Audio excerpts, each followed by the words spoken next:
एक बार प्रेम से बोलिए श्री कृष्ण भगवान की जय।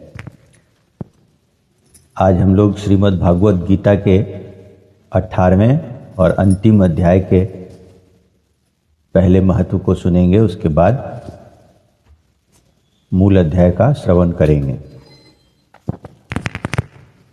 श्री पार्वती जी ने कहा, भगवान आपने 17वें अध्याय का महात्म्य बतलाया, अब 18वें अध्याय के महात्म्य का वर्णन कीजिए।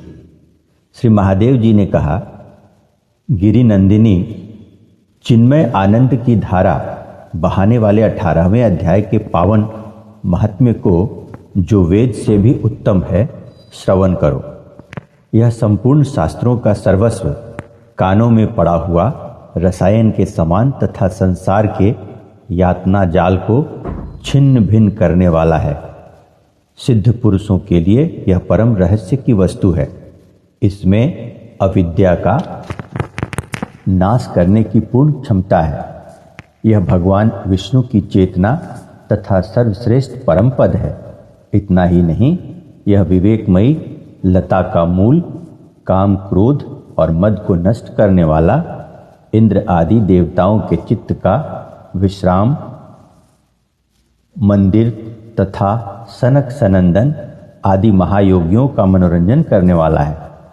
इसके पाठ मात्र से यमदूतों की गर्जना बंद हो जाती है।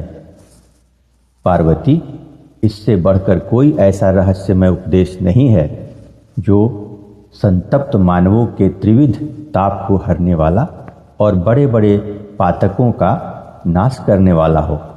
18वें अध्याय का लोकोत्तर महात्म्य है।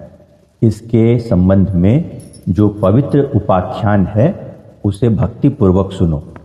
उसके श्रवण मात्र से जीव समस्त पापों से मुक्त हो जाता है। मेरुगिरी के शिखर पर अमरावती नाम वाली एक रमणीय पुरी है। उसे पूर्व काल में विश्वकर्मा ने बनाया था। उस पुरी में देवताओं द्वारा सेवित इंद्र सची के साथ निवास करते थे। एक दिन वे सुखपूर्वक बैठे हुए थे। इतने ही में उन्होंने देखा कि भगवान विष्णु के दूतों से सेवित एक अन्य पुरुष वहां आ रहा है। इंद्र उस नवागत पुरुष के तेज से तिरस्कृत होकर तुरंत ही अपने मणिमय सिंहासन से मंडप में गिर पड़े। तब इंद्र के सेवकों ने देवलोक के साम्राज्य का मुकुट इस नूतन इंद्र के मस्तक पर रख दिया। फिर तो दिव्य गीत गाती हुई देवांगनाओं के साथ सब देवता उनकी आरती उतारने लगे। ऋषियों ने वेद मंत्रों का उच्चारण करके उन्हें अनेक आशीर्वाद दिए।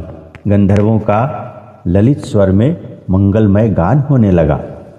इस प्रकार इस नवीन इंद्र को 100 यज्ञों का अनुष्ठान किए बिना ही नाना प्रकार के उत्सवों से सेवित देखकर पुराने इंद्र को बड़ा विस्मय हुआ। वे सोचने लगे, इसने तो मार्ग में न कभी पौंसले बनवाए, न पोखरे खुदवाए और न पथिकों को विश्राम देने वाले बड़े बड़े वृक्ष ही लगवाए। अकाल पड़ने पर अन्नदान के द्वारा इसने प्राणियों का सत्कार भी नहीं किया है। इसके द्वारा तीर्थों में सत्र और गांवों में यज्ञ का अनुष्ठान भी नहीं हुआ है। फिर इसने यहाँ भाग्य की दी हुई सारी वस्तुएं कैसे प्राप्त की हैं? इस चिंता से व्याकुल होकर इंद्र भगवान विष्णु से पूछने के लिए प्रेम पूर्वक क्षीर सागर के तट पर गए और वहां अकस्मात अपने साम्राज्य से भ्रष्ट होने का दुख निवेदन करते हुए बोले, लक्ष्मीकांत, मैंने पूर्व काल में आपकी प्रसन्नता के लिए 100 यज्ञों का अनुष्ठान किया था।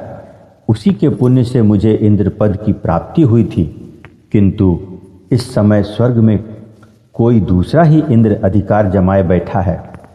उसने तो न कभी धर्म का अनुष्ठान किया है और न यज्ञों का। फिर उसने मेरे दिव्य सिंहासन पर कैसे अधिकार जमाया है? श्री भगवान बोले, इंद्र, वह गीता के 18वें अध्याय में से 5 श्लोकों का प्रतिदिन पाठ करता है। उसी के पुण्य से उसने तुम्हारे उत्तम साम्राज्य को प्राप्त कर लिया है। गीता के 18वें अध्याय का पाठ सब पुण्यों का शिरोमणि है। उसी का आश्रय लेकर तुम भी अपने पद पर स्थिर हो सकते हो। भगवान विष्णु के ये वचन सुनकर और उस उत्तम उपाय को जानकर इंद्र ब्राह्मण का वेश बनाए गोदावरी के तट पर गए। वहां उन्होंने कलिका ग्राम नामक उत्तम और पवित्र नगर देखा, जहां कालका भी मर्दन करने वाले भगवान कालेश्वर विराजमान हैं। वहीं गोदावरी तट पर एक परम धर्म महात्मा ब्राह्मण बैठे थे, जो बड़े ही दयालु और वेदों के पारंगत विद्वान थे। वे अपने मन को वश में करके प्रतिदिन गीता के 18वें अध्याय का स्वाध्याय किया करते थे। उन्हें देखकर इंद्र ने बड़ी प्रसन्नता के साथ उनके दोनों चरणों में मस्तक झुकाया और उन्हीं से 18वें अध्याय को पढ़ा। फिर उसी के पुण्य से उन्होंने श्री विष्णु का सायुज्य प्राप्त कर लिया।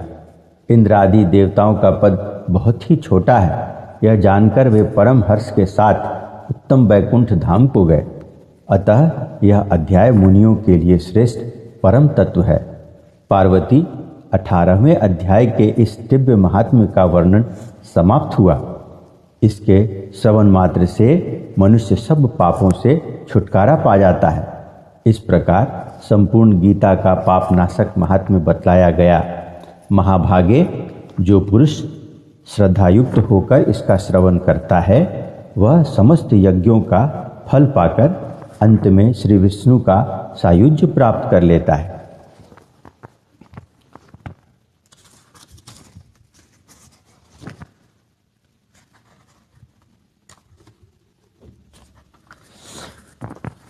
अब हम लोग 18वें अध्याय के मूल पाठ का श्रवण करेंगे। उसके उपरांत अर्जुन बोला, हे महाबाहो, हे अंतर्यामिन, हे वासुदेव, मैं संन्यास और त्याग के तत्व को पृथक पृथक जानना चाहता हूँ।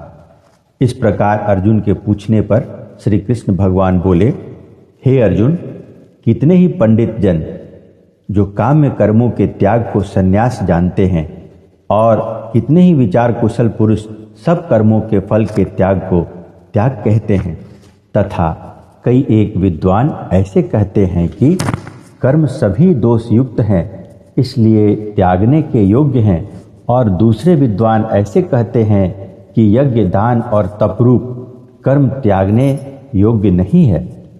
परंतु हे अर्जुन, उस त्याग के विषय में तू मेरे निश्चय को सुन।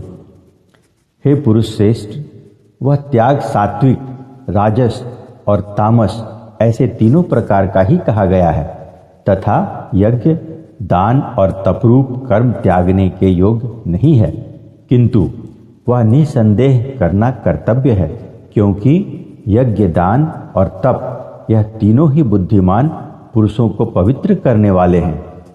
इसलिए हे पार्थ, यह यज्ञ, दान और तपरूप कर्म तथा और भी संपूर्ण श्रेष्ठ कर्म आसक्ति को और फलों को त्याग कर अवश्य करने चाहिए।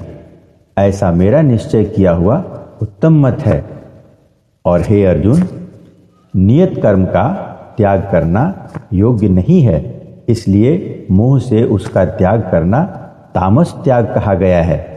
यदि कोई मनुष्य जो कुछ कर्म है वह सब ही दुख रूप है, ऐसे समझकर शारीरिक क्लेश के भय से कर्मों का त्याग कर दे, तो वह पुरुष उस राजस त्याग को करके भी त्याग के फल को प्राप्त नहीं होता है, अर्थात उसका वह त्याग करना व्यर्थ ही होता है।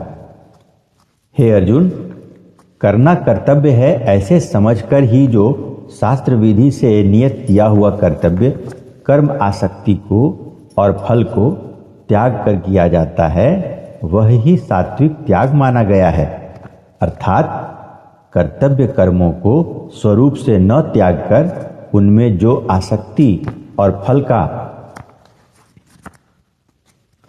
त्यागना है, वही सात्विक त्याग माना गया है। हे अर्जुन, जो पुरुष अकल्याणकारक कर्म से तो द्वेष नहीं करता है और कल्याणकारक कर्म